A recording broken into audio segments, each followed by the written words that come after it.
On va voir ensemble ce qui se passe si tu es fatigué dans tes relations, si tu sens que vraiment les relations, c'est quelque chose qui te vide, qui t'épuise. On peut penser que le problème vient de l'hyper-empathie. Parce que l'hyper-empathie, c'est cette faculté, ce don qu'on a de vraiment se mettre à la place de l'autre.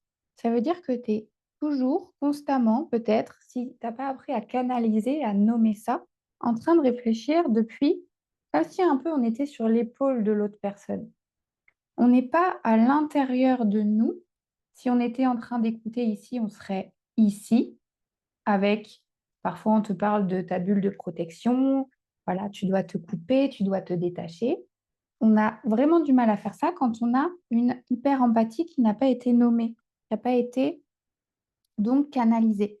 On est, voilà, comme en train de penser depuis je me mets tellement à la place de l'autre que finalement, c'est comme si j'existais vraiment là, quoi, sur l'épaule de l'autre.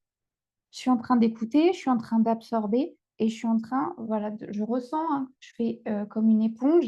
Et finalement, quand moi, à un moment, je vais avoir besoin de me livrer, de me déposer, ben, je vais me dire, c'est pas si grave. Je m'enferme dans mon, dans mon mal-être parce que j'ai pas envie d'être un fardeau pour les autres. J'ai pas envie de faire subir ça à quelqu'un.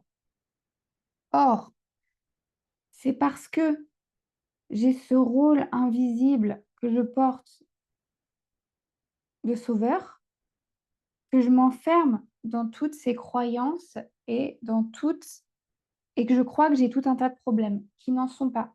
Tout ce que tu peux vivre à l'heure actuelle, ça va être des opportunités de te rencontrer. Ça va être des opportunités de quitter la place de je me mets tellement à la place de l'autre et revenir dans ton centre, revenir à ta place avec quelque chose d'aligné, de centré et d'ancré. Donc, on va travailler sur l'alignement, le fait de se centrer et le fait de s'ancrer pour sortir de ce triangle qui nous mange l'énergie, qui fait disparaître la, qui vide l'énergie. Parce que si personne n'est dans sa souveraineté, dans son centre, s'il n'y a pas de jeu souverain, il n'y a pas de nous fécond. Et c'est là où la fatigue en relation, elle est omniprésente. Depuis cette place ici, je me mets à la place de l'autre, je le comprends, je le ressens, j'entretiens. Donc, j'arrive plus à réguler mon système nerveux. Je, j'entretiens le fait que c'est pas si grave pour moi, donc je peux pas prendre soin de moi parce que je réfléchis, je pense, je ressens depuis l'autre. Je ne peux pas dire non parce que si je peux, c'est comme si je devais. J'ai l'impression que je suis là pour aider les gens parce que depuis toujours, comme j'ai cette cape-là du sauveur, je vais attirer la part, je vais attirer la posture en face. Les gens, ils ont plusieurs facettes aussi comme moi. Et ben moi, comme je suis beaucoup, beaucoup dans ma facette de sauveur, je vais attirer beaucoup, beaucoup les facettes des personnes, leur petite, leur part, pourquoi je dis petite à chaque fois? Leur, leur facette, leur masque, leur persona de victime. Et donc, j'ai l'impression d'attirer que des gens à porter. J'ai l'impression d'attirer que des gens euh, voilà, qui se victimisent, qui se plaignent, alors que moi, pourtant, je suis quelqu'un de hyper responsable, je suis quelqu'un d'hyper autonome, je suis quelqu'un qui a la croyance très forte que je dois me débrouiller tout seul, toute seule. Et ça, c'est vraiment la croyance très forte de tout devoir faire tout seul qui nous enferme davantage, encore et encore, dans cette boucle.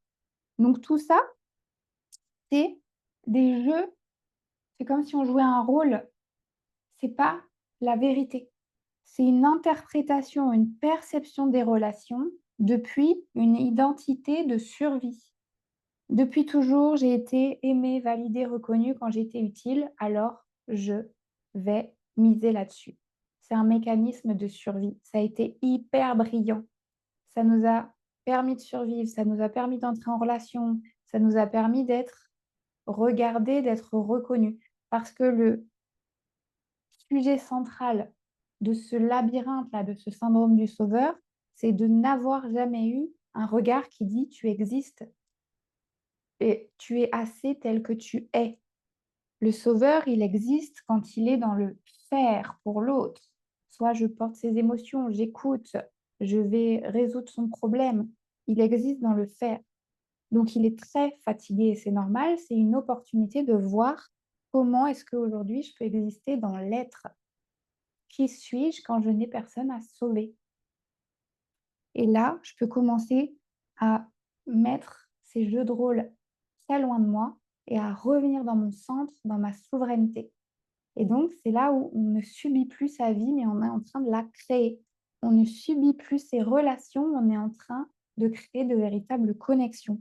Parce que on va, dorénavant, les victimes, on va les voir arriver et donc on va pouvoir, comme on s'est positionné autrement à l'intérieur, attirer la part souveraine de l'autre, puisque nous, on a travaillé sur le sujet, on s'est rencontrés, on a fait ce travail hein, d'être ancré, d'être présent, de savoir qu'on ne peut pas faire plus de 50%. On a chacun sa part du chemin à faire, parce que souvent, le sauveur, il voudrait faire 70, 80, 90%. Il voudrait vraiment que l'autre, il aille mieux, parce que ça a toujours été son job et parce que son système nerveux aussi ne supporte pas, a beaucoup de mal à faire face à la vulnérabilité d'autrui. Donc il y a tout ça qui peut être emmêlé, qui fait croire que le problème, c'est la fatigue, que le problème, c'est la sensibilité et cetera. Alors que c'est juste une question de revenir à sa place, de trouver sa place et de se recentrer sur moi, qui je suis finalement, quand je ne suis pas dans le faire. Je dois repasser dans l'être. Et c'est très inconfortable parce que le système, lui, il cherche ce qu'il y a, il cherche pas ce qu'il y a de meilleur pour nous. Il cherche à ce qu'on reste en vie. Donc lui, pour survivre, pour continuer à ce que ça fonctionne bien, il va essayer de nous maintenir dans des rôles, dans des situations, dans l'hypervigilance. Est-ce que tout va bien? Comment tu te sens? Qu'est-ce que je peux faire pour toi?